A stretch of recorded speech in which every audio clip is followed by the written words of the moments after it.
All right, everybody, how's it going? It is Tuesday, December 28th, 2021, and of course, we just finished with Week 16 of the NFL, so let's go ahead and jump right into Week 17.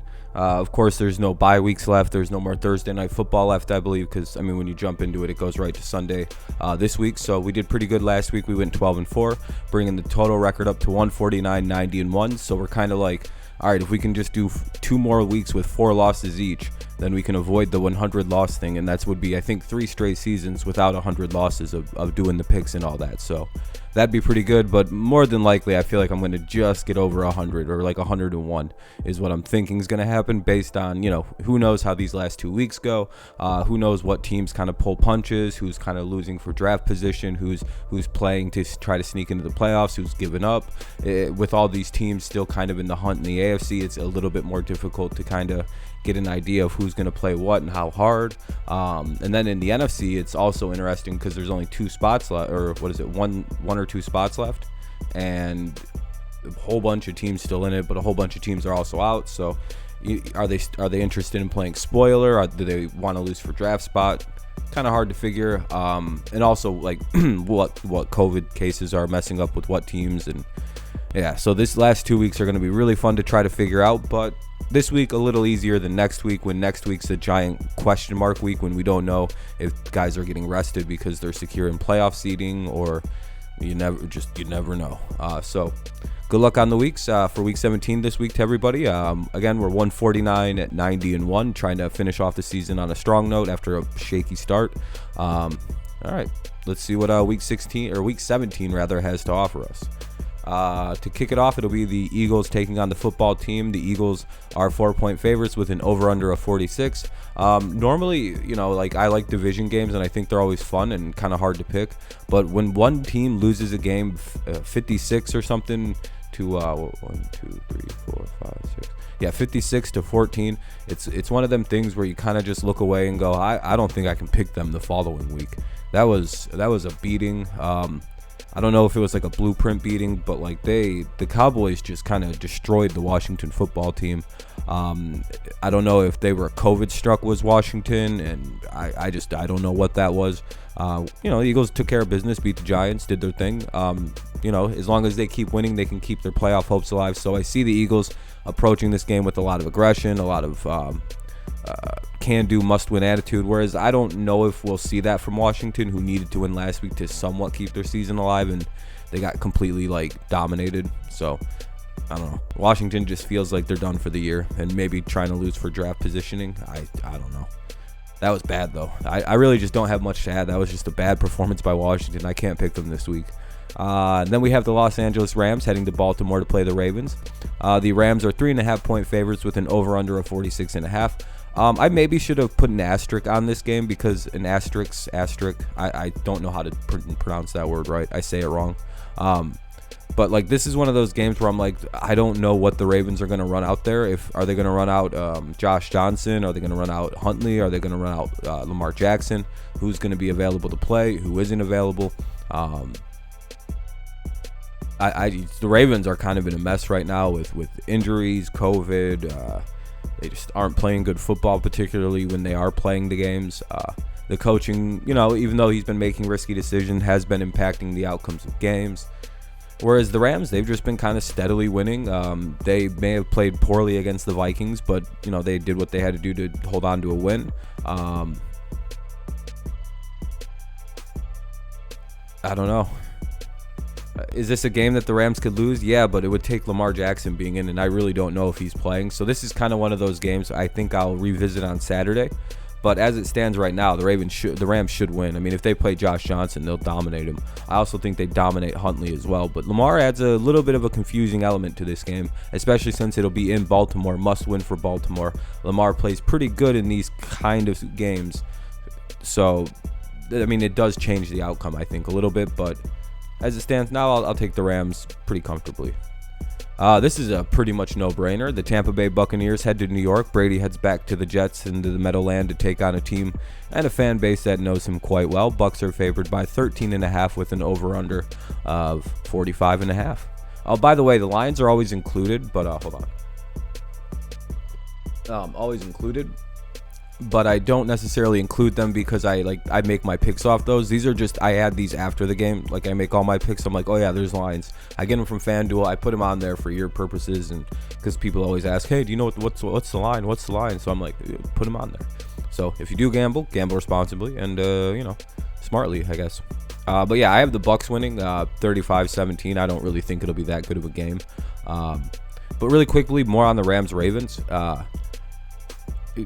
Mainly because if Josh Johnson or Huntley start, I think the Rams defense will dominate the game. Lamar Jackson makes it more complicated because he's kind of, he's just hard to defend. Here's a really good one that I really have no opinion on because I don't know what the state of the Tennessee Titans are heading into this game. I know they have a lot of guys on the COVID list, but I don't know who's going to be able to play, who's going to test negative. Like, we don't know who the Titans have right now. I know Julio just got put on the list. I think Bud Dupree did, and a number of other players that are like actually really good for them. So as it stands right now, it's looking like Miami might catch another small break. You know how they played the Saints with like 30 guys on the COVID list last night? The Titans appear to be in a similar situation. I don't think it's that many people, but it does appear that we don't know who the Titans are going to have available this week. And Miami's been playing great lately. I mean, I really can't take anything away from them. Their defense has been hot. Their offense has been doing just enough to get the wins, if not, just not turning the ball over, not making mistakes, not making too many mistakes if they do make a few mistakes. And the defense, of course, is kind of carrying it. But again, what are you going to do? It's their team. They were really good on defense before they got Tua. What, they're just going to suddenly stop being good on defense, especially with who their head coach is? Probably not. That's going to be the focal point of their team is defenses. So for some reason, people think that's like a shot. Yeah, their defense carries them. Yeah, they're a defensive team. I would hope a defensive-based football team is kind of carried by their defense. I don't know. Weird argument sometimes people have against teams, and I don't like the Dolphins like at all, but like it's not a burn on them to be like, yeah, they're a defensive team though. Wow, could burn. But yeah, we'll revisit this game on Saturday. Right now, as it stands, I have Miami 23-21 based on who's available. Well, what a break for the mighty Patriots, in my opinion, huh? They get to play the Jaguars. Everybody probably can tell by the way I talk. I'm a fan of the New England Patriots. I try to pick them unbiasedly as I can, but it is what it is. But this, what the fuck do you think's gonna happen? I mean, Bill Belichick, rookie coach, a horrible football team versus a very angry New England Patriots team that desperately needs a game to get right. Yeah, and I do say desperately. The Patriots desperately need to win this game and look very good doing it, because the last couple games since their bye week, their defense has been off. Offense hasn't looked good. They played decent later in the game, but it's where is the intensity and where's the oomph at the start of the games that come out later in the second half? Happened against the Colts, happened against the Bills, just dead in the water in the second half of games, or in the first half of games, just completely just irrelevant. So Jacksonville's much needed. Patriots will win this game walking away. I just wonder, the fun part of this game, again, as always with these kind of hilarious games, as with the Bucs and the Jets, do they cover these hilarious lines that they're given? Bucs at 13.5. Patriots have a 15.5 point line over the over the Jaguars, and the over/under is only 42. So it makes you wonder. They're really expecting potentially the Patriots to score 30 some odd points in this game, and just maybe the Jaguars get 10. Tough break for the Jaguars this week. Another loss. Sunday, that is what I would call the lock of the week, by the way. I don't think you could lock any of these games up other than this one and maybe the Bucs Jets. So if you haven't picked the Patriots yet in your survivor pool, good week to do so. Raiders play the Colts. This will be a really good game, actually, because the Colts need to win this game and the Raiders do as well, because if the Colts start because the Colts also, if there's another asterisk on this game, asterisk, I don't fucking know. But because the Colts also just had a number, I think all of their offensive linemen are potentially out for this game. They have a number of defenders who got caught, Darius Leonard. We don't know if he's going to be able to play this game. He could be able to, because I think again, we just don't know till Saturday night when when they announce who can play and who can on for Sunday, and then the miracle cases on Sunday morning, sneak in, which was going to be Kelsey last week, but he just didn't end up clearing, and yada yada yada.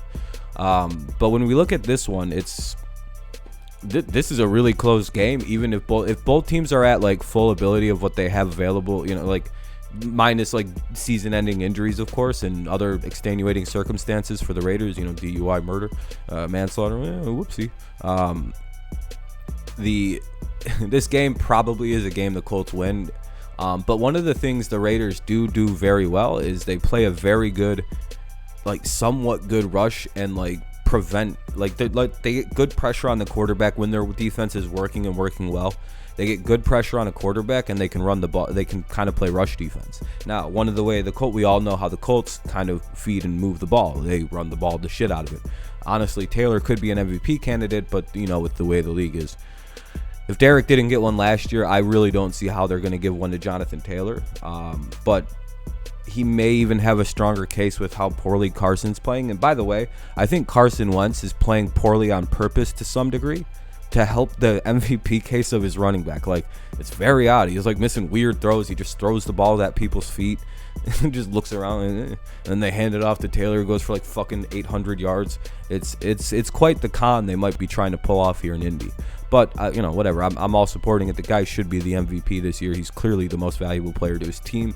And I thought that's how the award was supposed to work, but whatever. But yeah, I think the Raiders, if the Colts don't have this their vaunted offensive line available, at least some parts of it, I think the Raiders can kind of plug up and start to mess up that run game, get a good amount of pressure on Carson, and kind of tilt the game in their favor, which is why I think we need to pause on kind of deciding a few of these games until Saturday. Basically just because we don't know what the roster is going to look like, and both of these teams are going to be trying very hard. Both of these teams, the Raiders are still very much alive in the playoff hunt, and the Colts, if they start losing games, can fall out of the playoffs at 9-8, and two new teams could sneak in next to the Patriots, Dolphins, and I believe the Colts, who are the three wild card teams right now. So you got to keep winning if you're Indy. The Patriots have the same record as them. They held the tiebreaker, but if Indy loses a game and the Patriots win out, they lose the 5 seed and play a harder playoff game. Even though playing the 6 seed right now and getting the Bengals might actually be the move, but you never know. You might want to lose a game if you're the Colts. I don't know. But again, we'll revisit this game because a large portion of this really depends on what the Colts offensive line is going to look like, and I think all 5 of the starters are out. Here's my upset. One of my upsets of the week. I think this would be the big upset of the week. It would be the Kansas City Chiefs playing the Cincinnati Bengals. The Chiefs are 5.5 point favorites with an over-under of 49.5. This may seem like a crazy kind of thing to think would happen in an upset, basically because of, based on the way the Chiefs are kind of starting to get their shit together on offense. Their defense has been playing very well all season. I happen to think this is a prime type of upset game because I don't know. It's just something I woke up and felt like, even with the Chiefs, playing much better football than they were weeks ago, which is something you got to pay attention to. Offense is starting to click a lot better. They're starting to seem a little bit more fluid at times. But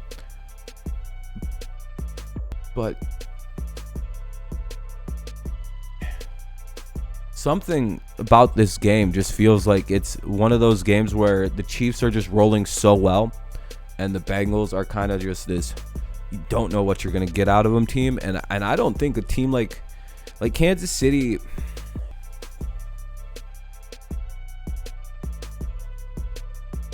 I don't know how to word this right.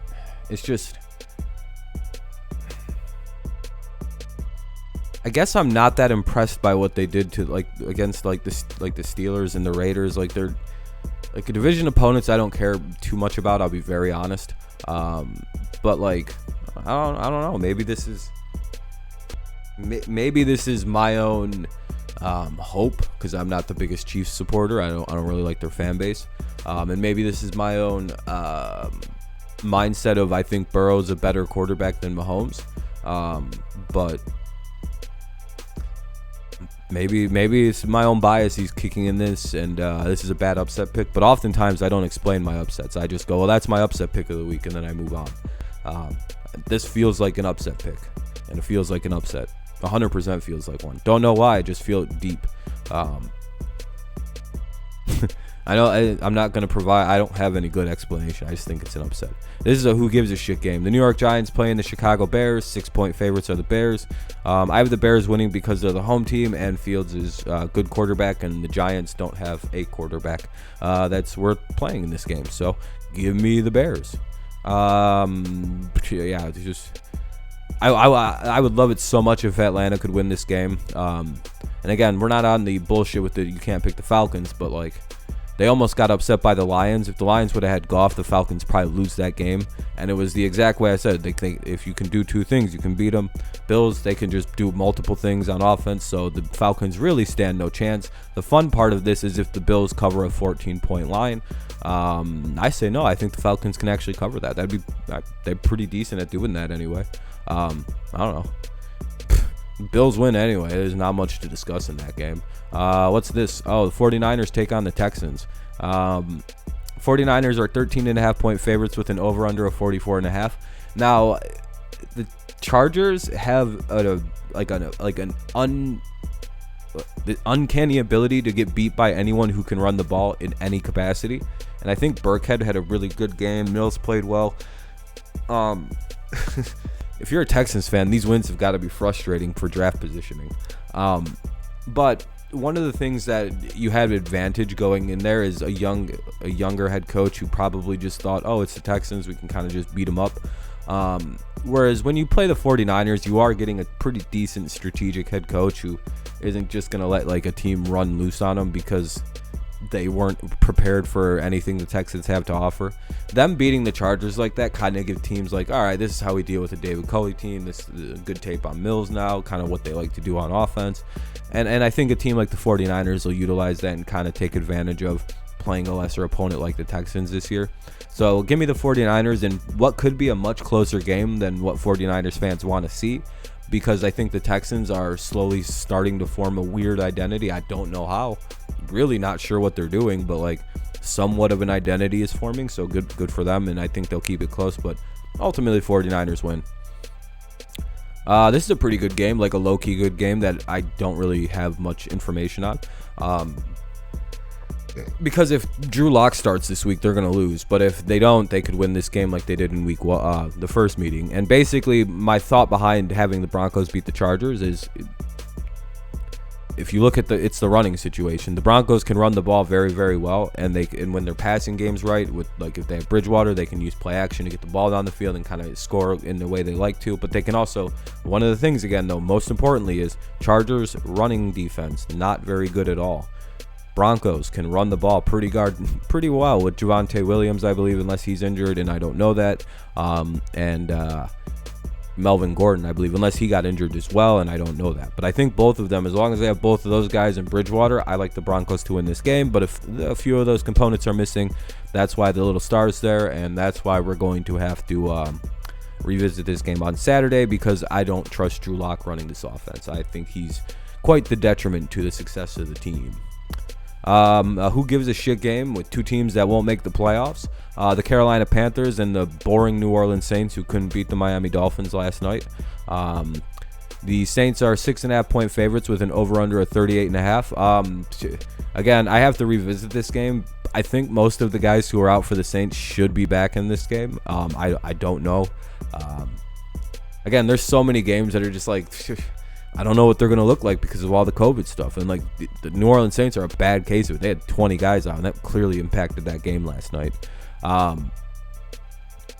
So here's basically my thoughts. The Saints should win this game, I think, regardless of the COVID situation, but they have no quarterback right now. So if that's the case, we'll probably switch over to the Panthers. But like right now, I'm going to go Saints. I'm assuming they'll have like Taysom Hill back for this game. I'm assuming. Here's my other upset of the week. I think the Lions will go into Seattle and beat the Seahawks. Seahawks are 6.5-point favorites with an over-under of 42.5. Much like Jared Goff, Jared Goff plays decently against Seattle, so there is also that. He knows the defense, he knows the team quite well, kind of like he knows the Cardinals, knows the team quite well. The Rams would do very well against the Seahawks with Jared Goff as their quarterback. they do well, it's kind of one of those things he can bring in and help utilize to help beat them. Reynolds is going to be there. They're going to have Craig Reynolds as well. They have a pretty decent chance here at upsetting a Seahawks team that hasn't played that well on defense. Now, the question is, can the Lions get to their offense? I think so. Bad offensive line. Lions seem to be able to sack quarterbacks, put pressure on teams, play pretty stout defense here. It seems like they're enjoying beating teams. They're not trying to lose games actively, where maybe Seattle is at this point. Like, hey, maybe we can, edge around the draft a little bit here. But I think they traded their first round pick for Jamal Adams this year again. I don't know. But again, I like the Lions in an upset. I actually think this is as long as the Lions get a few guys back and Goff is back, yeah, I think Lions win this game 24-20. Feels like a prime upset game. Seattle isn't as good as they usually are. They'll be back next year, but not this year. All right, last 4 o'clock game, and then we go to Sunday and Monday Night Football.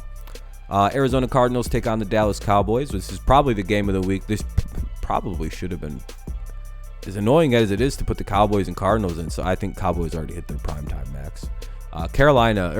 Chiefs and Cincy probably should have been primetime, but it is what it is. But the Cardinals are playing the Cowboys in what should be an exciting game. Cowboys are 5-point favorites. The Cowboys are at home, and that's part of the reason I have them winning this game. But I also I don't like what I've seen out of, much like everybody else. I don't know what's happened to the Arizona Cardinals, but they've shrunk. Whether it be a fatigue issue, one of the things that we've all kind of talked about prior to the season, we'd all thought that they were going to start. Well, my prediction was the Cardinals start out like world beaters. And one of two things could happen. They either finish the season strong and probably are a major Super Bowl contender, or they collapse at about 10, 11 weeks into the season, like they did last year, due to being a veteran-laden team. An interesting coaching decision with Cliff Kingsbury being the hire. He seems to not be able to get past this like 12-week hump of having a good team. And then we also can look to the fatigue. It seems like the team is tired. It seems like they play hard for about 12 weeks, and then they get really, really tired, and they're just unable to win games against teams they should be able to beat, compete in games they should be able to compete in. The Lions and Colts bullied this football team the last 2 weeks, and I've seen nothing from them that makes me think that oh no, they're just in a slump. No, to me they look tired, they look unfocused, they look like they just they hit a wall and they can't get past it. A number of their players are just getting weird fatigue injuries that veterans get. So to me, it seems to indicate that there's a problem with the Cardinals. And with the Cowboys, they're just seeming to get hotter and hot. Their offense is waking up and waking up and waking up. They seem to get over these injuries they had early. The timing's coming together. Bad time to run into the Cowboys. Good time to run into the Cardinals. Give me the Cowboys. The one team's white hot. The other team's, cold. Or freezing, almost cold. They're cold, starting to get frozen. Sunday Night Football, this probably won't be much of a game, but it'll be fun to watch as always, between the Vikings and Panthers, or Vikings-Packers. I'd imagine the Vikings keep it very close, but I like the Packers at home. They can split this game. Usually I think it's a split. If not, Packers win outright, but Minnesota wins at home. Green Bay's going to win theirs at home this year. Seems natural. Packers are playing for that 1 seed. I think if they can win one more game, they just about lock it up, outright it. So don't expect the Packers to pull any punches. Vikings are going to try to play this game at their hardest as well. Just like the Packers, ruin their season a little bit, push them back a seed potentially. It's got all the makings of a classic Sunday night affair. Two rivals, two teams that really don't like one another. A good game. I like the Packers, though. I think the way that they're playing right now, they're doing what they have to do to win and holding teams off. They're playing pretty good defense. The only thing that really is their Achilles heel is the special teams, and that's even been improving lately. So give me the Packers over the Vikings. Plus primetime Kirk Cousins isn't always the best. Monday Night Football, boy, who gives a shit? The Cleveland Browns will take on the Pittsburgh Steelers. I guess this is a battle to see who doesn't finish under 5. The Browns lose, they don't finish 500. If the Steelers lose, I don't really think they give a shit. I don't really think anyone cares about this except these two teams. It's a great rivalry game, and it's always fun with the Browns and Steelers, especially if they're somehow equal teams, and it kind of seems like they are. I'll take the Browns 20-17. kind of a lame last Monday Night Football game. As you can see, we've had a good run here. We've gone 10-4, 11-3, 11-5, 12-4. After we had kind of that rough stretch, we went 6-7, 6-8, 6-7, 8-7. Yeesh, that was a bad run in the middle of the season there. But yeah, that's gonna be the picks video for this week. If you enjoyed the video, leave a like, subscribe to the channel if you're new here, all that YouTube crap. And then also, if you have picks to leave, make sure you leave them down below. I'll be sure to comment back as soon as I can, and as soon as I can get to them. They'll be kind of sporadic, but they will get answered eventually. What else? Yeah, that's basically it. Make sure you leave your picks, your thoughts, and all that stuff down below. I'll be sure to comment back on that, like and subscribe, all that dumb YouTube stuff, blah, blah, blah. Well, I can't believe we're already at week 17, though. That's the thing that's the most shocking, is how fast this season has gone by. Maybe it's because I was also in school, so it seems to have just kind of whipped by, and I was like, holy shit. But yeah, that sucks. It's week 17. It's starting to get to the point now where we're going to see a lot of teams clinch potentially playoff spots, or at least we'll start to see things really start to shape up in a way we kind of already can do. So we'll keep an eye out for a week 17 playoff scenarios video to come out tomorrow probably, so we can kind of see who's going to clinch, who might not, and yada yada yada, so on and so forth. Remember, no more Thursday nights. I believe this is the last Monday night. Let me do something real quick. I want to just double check that. NFL.com schedule. I think this is the last week of Monday nights. Let me go check out week 17. Yeah, that's week 17. I meant 18, please. I think week 18 is all just Sunday games. Yeah. No, yeah, this is the last week of Monday as well. So, all right. Well, at least we get a pretty good set of games to end the year off. So, have a good rest of your day. Have a happy New Year, because this is the last picks video of the year. So, happy New Year! Thank you again to everybody who subscribed to the channel during the year. We hit the goal of over 7,000 subscribers. So, hopefully next year we can make another goal, set it, and have fun heading into the next NFL season. Thank you so much for watching the channel this year. I appreciate it very much. Appreciate all the comments and all the people who watched and subscribed, and yeah, thank you guys. Very fun. Let's keep growing this thing, and hopefully get it up into the 5 digits soon, and see what happens after that. All right, thank you guys. Have a good rest of your day. Have a good rest of your year, and have happy holidays and happy New Year. Peace out. I'll see you next time.